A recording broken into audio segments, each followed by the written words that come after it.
Nesse vídeo, nós vamos falar de alguns conceitos específicos em ecologia. Antes de eu falar dos conceitos, eu queria trazer aqui para vocês a origem da palavra ecologia. Logia significa estudo. Eco vem do grego eikos, que significa casa, portanto, estudo da casa, estudo do ambiente, certo? Bom, os primeiros conceitos que eu queria confrontar são os conceitos de espécie, população e comunidade. Eu queria chamar a atenção para o seguinte: são conceitos que a gente usa no nosso dia a dia. Só que o uso que a gente faz desses conceitos no nosso dia a dia não é o mesmo uso. A gente não pode empregar da mesma forma que a gente emprega quando a gente vai resolver algum probleminha de ecologia, sobretudo se for uma questão discursiva. Então, tenha bastante cuidado na hora de empregar esses termos, certo? Bom, o que a gente entende por espécie? Indivíduos são considerados da mesma espécie quando cruzados geram descendentes férteis. Eu vou trabalhar esse conceito, mas antes eu queria dizer o seguinte: olha, às vezes a gente usa parâmetros como ver se dois indivíduos têm a mesma plumagem ou o mesmo pelo, ver se eles comem a mesma coisa, ver se eles habitam o mesmo local. Tudo bem, tudo isso ajuda a gente a definir se esses indivíduos são da mesma espécie ou não, mas nada é tão efetivo quanto a reprodução, certo? Então, o que a gente vai definir como indivíduos de uma mesma espécie? Indivíduos que, quando cruzados, ou seja, indivíduos cuja reprodução gera descendentes férteis.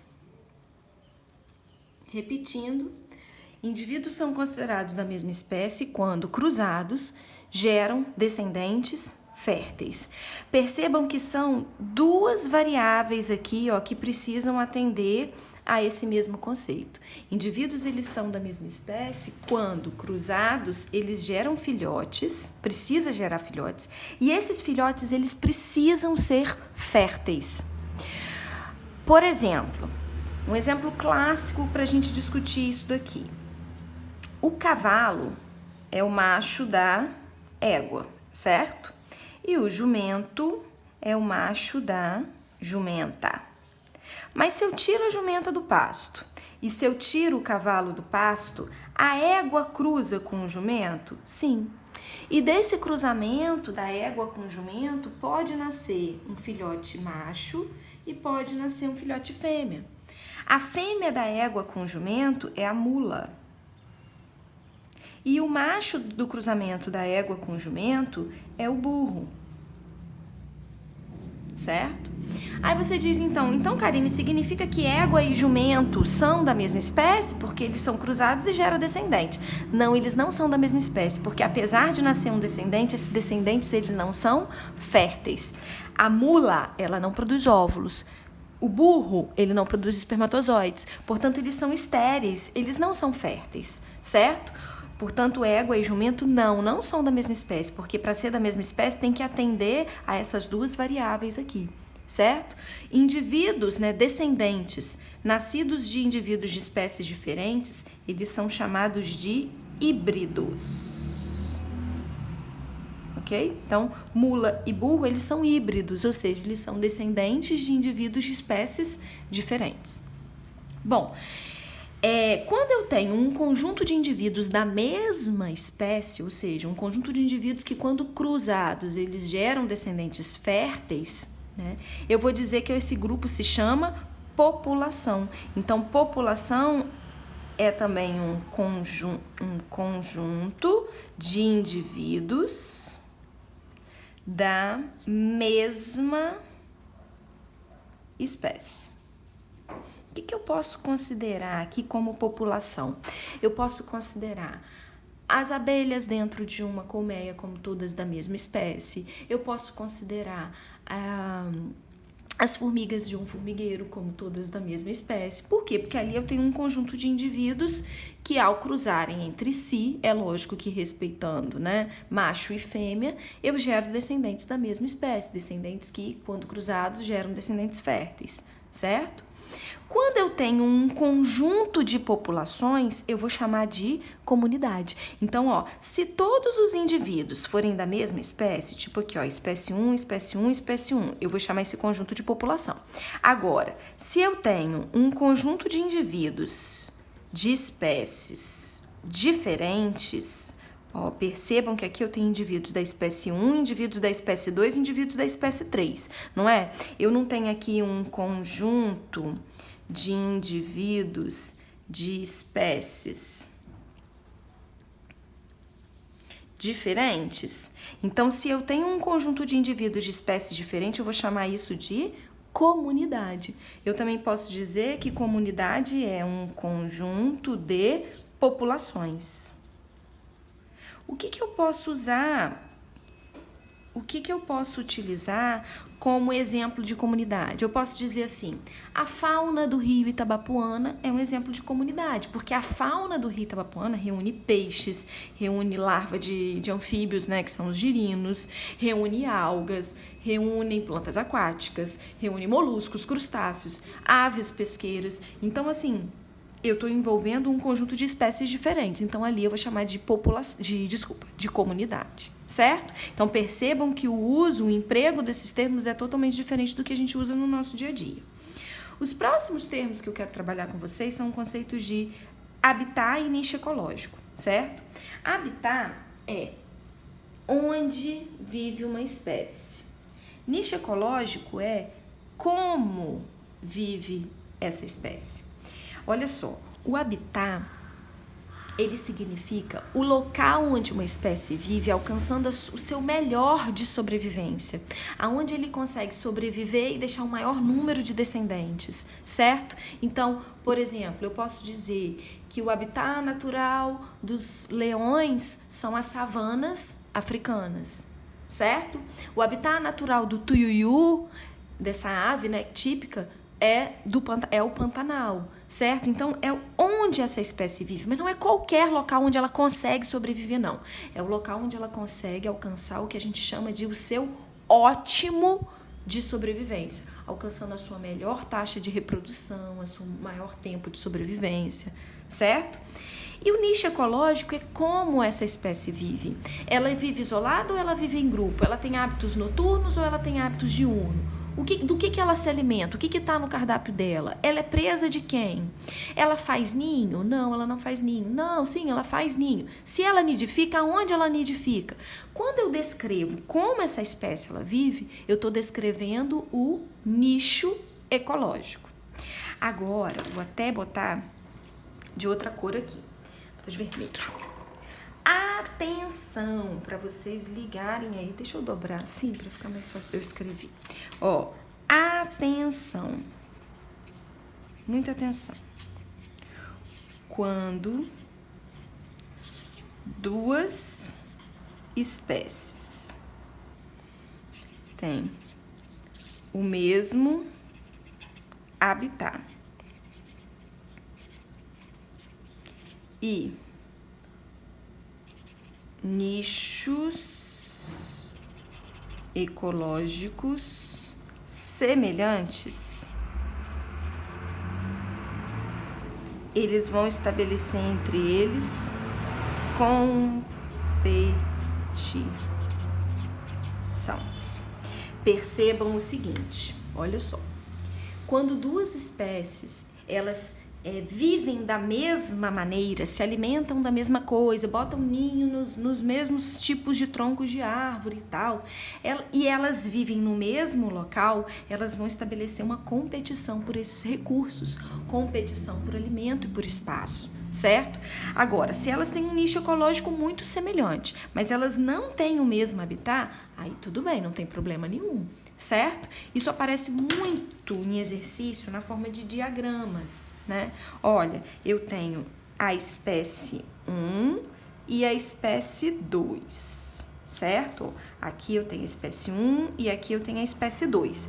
E aqui, ó, os nichos, tá? Eu tenho o nicho da espécie 1 e o nicho da espécie 2. Aqui, o quanto esses nichos são semelhantes. Percebam que a espécie 1 e a espécie 2, elas têm uma certa semelhança no seu nicho ecológico. Quando eu comparo o nicho ecológico da espécie 3 com a espécie 4, eu vejo que essa sobreposição de nichos, ela é muito maior, ou seja, eles têm um nicho muito mais semelhante do que aqui.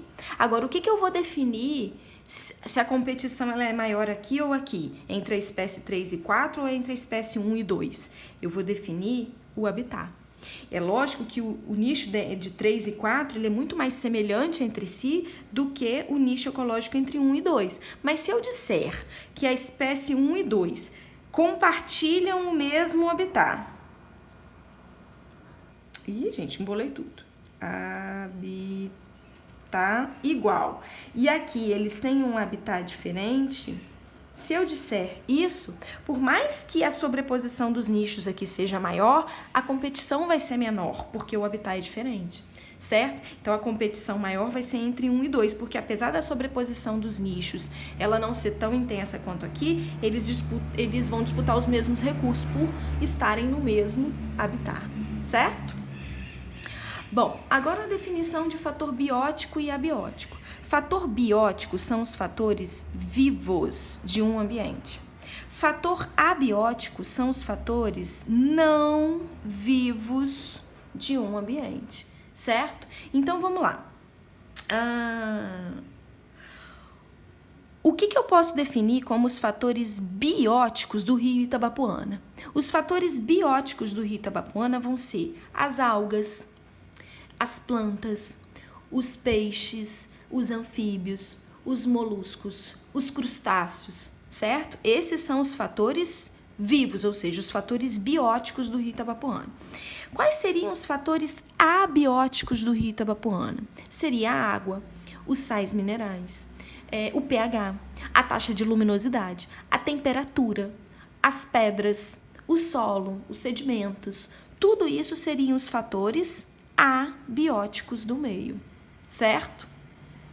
Por que é importante eu definir fator biótico e abiótico? Porque esses dois conceitos aqui, eles estão intimamente ligados ao conceito de ecossistema. Ecossistema, eu vou considerar um ecossistema qualquer situação na qual eu tenha fator biótico e fator abiótico interagindo, certo? Então, eu posso considerar o rio Itabapoana como um ecossistema, porque eu tenho fator biótico e abiótico ali interagindo, coexistindo, certo? Uma coisa muito interessante sobre o ecossistema é que ele não tem limites. O que é isso, Karine? Olha só, o tamanho não é documento para definir ecossistema. Ecossistema não necessariamente tem que ser uma coisa muito grande. Para ser ecossistema tem que ter fator biótico e abiótico interagindo, ponto. Então, eu posso considerar um aquário na minha casa um ecossistema, assim como o Oceano Atlântico inteiro um ecossistema, certo?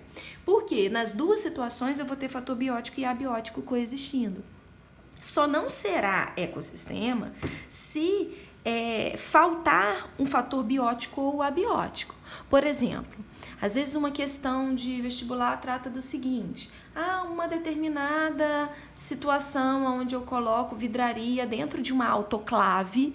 O que é a autoclave? A autoclave é um instrumento que a gente usa em laboratório de microbiologia para esterilizar, né, para matar qualquer forma de vida que esteja naqueles instrumentos que eu utilizo, porque em microbiologia qualquer ser vivo, qualquer célula, né, que esteja presente ali naquele ambiente pode contaminar o meu meio de cultura. Então, eu coloco toda aquela vidraria dentro de uma autoclave, como se fosse uma panela de pressão enorme, e ali dentro aqueles instrumentos são esterilizados.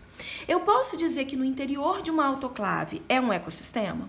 Não. Por quê? Porque lá eu vou ter fator abiótico, não vivo. Mas após o funcionamento da autoclave, né, depois que ela funciona, ela mata toda forma de vida. Então, o interior de uma autoclave ou de qualquer outro instrumento esterilizador, eu não posso considerar ecossistema porque vai faltar o fator biótico, ok?